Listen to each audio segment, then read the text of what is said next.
દ્રૌપદી આમ અટારીમાં ઊભા હતા અને દુર્યોધન પછી રાજસભામાં આવતો હતો.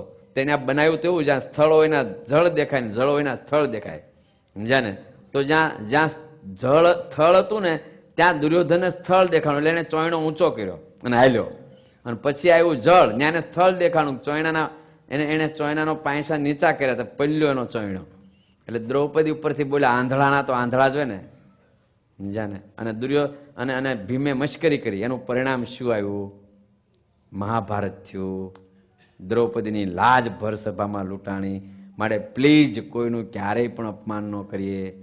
કોઈના અપમાનથી આપણને કેટલું નુકસાન થઈ જશે એની આપણને ખાતરી નથી. બને તો હાથ જોડીએ, બને તો કોઈનું સન્માન કરીએ, પણ દુશ્મનનું પણ અપમાન તો ક્યારેય ન જ કરીએ. આ ભગવાન સ્વામિનારાયણનું સૂત્ર છે, યાદ રાખજો. કોઈનું ક્યારેય અપમાન ના કરીએ.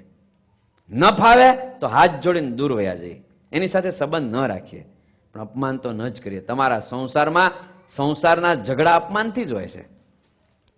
સાસુ વહુનું અપમાન કરતી હોય, વહુ સાસુનું અપમાન કરતા હોય, દીકરો બાપનું અપમાન કરતો હોય, બાપ દીકરાનું અપમાન, ન ફાવે એવા શબ્દો બોલતા હોય. કટુ શબ્દ ક્યારેય ના બોલીએ, કડવા શબ્દો ક્યારેય ના બોલીએ, કટુ વચન ના બોલીએ. સંસારમાં એમાં તમે ગરસ્તો તો ખાસ, ઘરમાં ક્યારેય કડવી ભાષા ના વાપરીએ, મીઠી ભાષા વાપરીએ.